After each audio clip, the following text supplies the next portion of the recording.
The storm came without warning, sudden and merciless, tearing across the prairie like a wounded beast.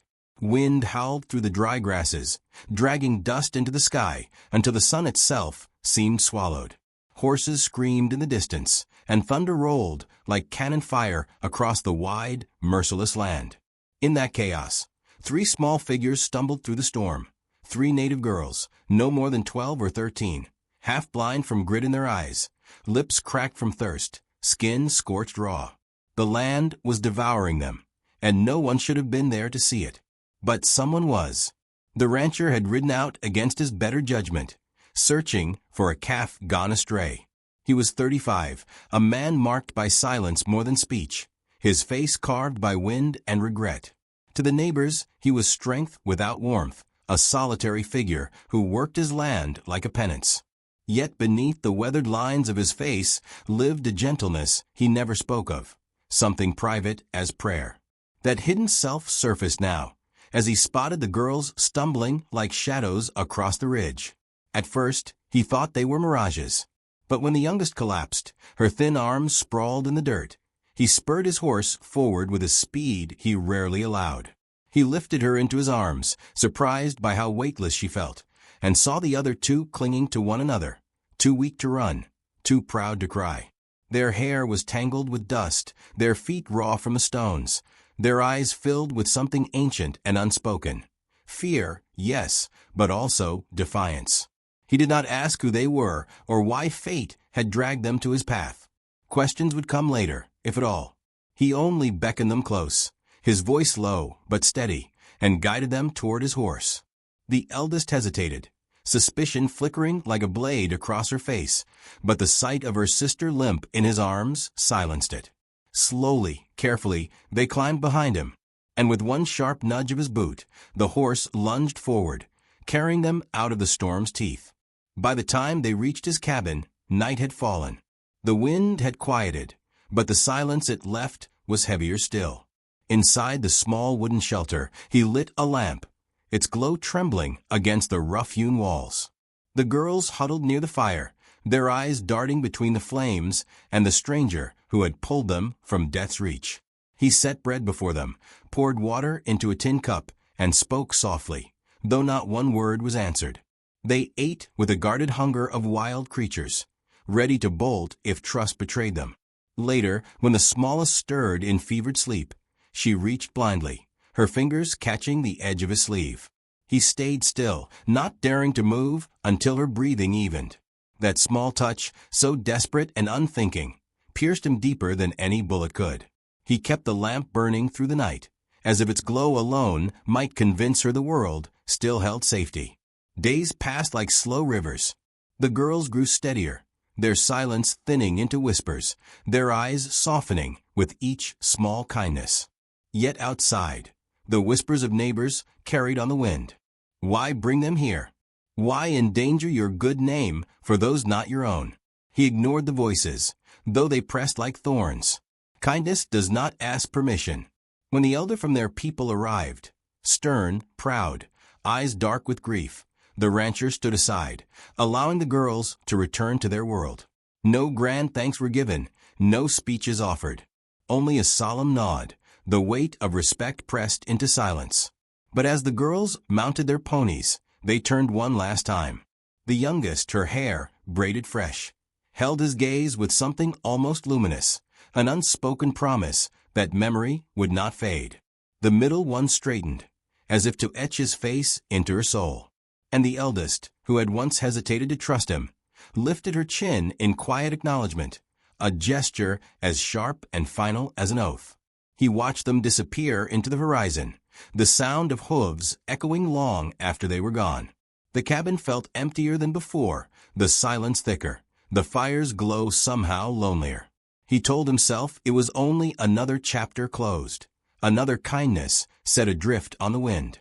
But deep inside, where words seldom reached, he knew something had shifted. He had not merely saved them. They had touched the part of him he thought buried beyond reach. And as dusk settled, painting the sky in bruised colors, he felt a strange certainty. This was not the end of their story.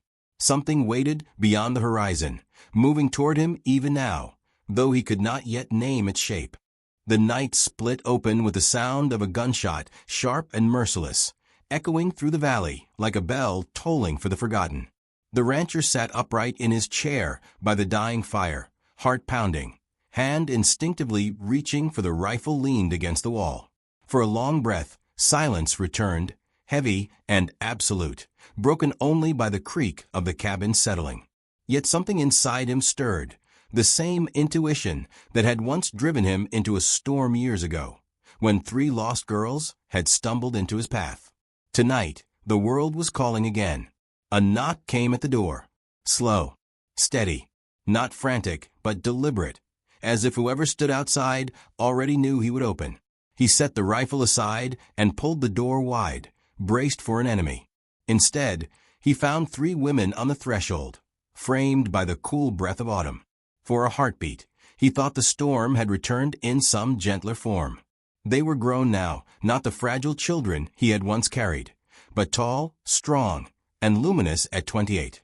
Their dark hair tumbled down in wild curls, their garments woven with beads that shimmered faintly in the lantern light.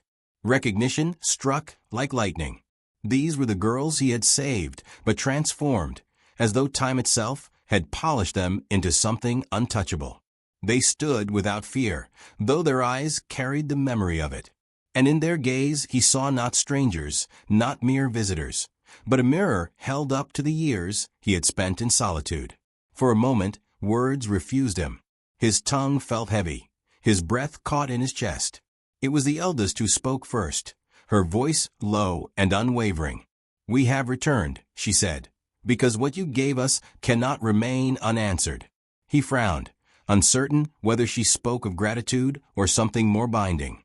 Yet before he could form a reply, the middle sister stepped forward, her face lit with fierce tenderness. "You carried us from death. Now we bring you a gift no hand can hold." He invited them inside. The cabin, once a hollow silence, seemed smaller with their presence, every corner touched by their quiet strength. They seated themselves by the fire, and for a time no one spoke.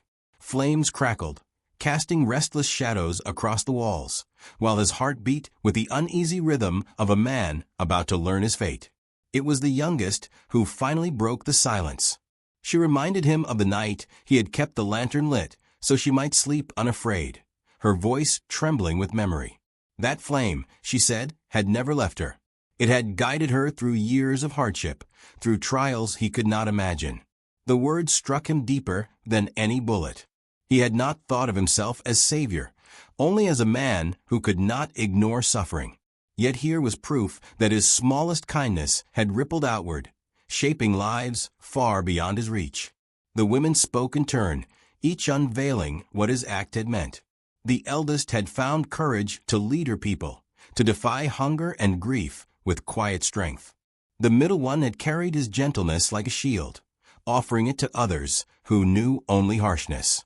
And the youngest, once so frail, now radiated fire, her laughter sharp enough to cut despair. Together they wove a tapestry of remembrance, each thread bound to him. Still he struggled. Why return now? Why carry such weight to my door? His voice, though steady, cracked with the strain of disbelief. The eldest leaned closer, her eyes unflinching. "Because destiny binds itself to kindness," she said. "Our people believe a life saved creates a bond deeper than blood. You gave us back to the earth, and now we give you what life withheld, companionship, loyalty, and a home where silence cannot devour you." He sat motionless, breath shallow, the fire painting his face in restless light. Companionship, loyalty, a home. Words he had long abandoned, buried beneath dust and solitude, now set before him like an unclaimed inheritance. For years he had lived as if already gone, a shadow among cattle and fences. Now 3 women stood ready to break the silence that had defined him. The youngest reached across the table, her fingers hovering near his, not quite touching, but close enough that the air between them trembled. "Choose," she whispered, "not out of debt, out of destiny." And in that fragile instant, with the fire guttering low and the night pressing against the walls, he realized the true tragedy of his life was not what he had lost, but what he had never dared to claim. Their presence was not a reminder of past mercy, but an invitation to step back into the world. The knock that had begun as warning now echoed inside him as promise. He looked at their faces, each one holding both memory and future, and felt the ground shift beneath his feet. The silence broke into the faintest smile, though his voice did not follow. Outside, the wind rose again, carrying with it the faint rumble of distant thunder, as if the world itself was waiting to see what choice he would make.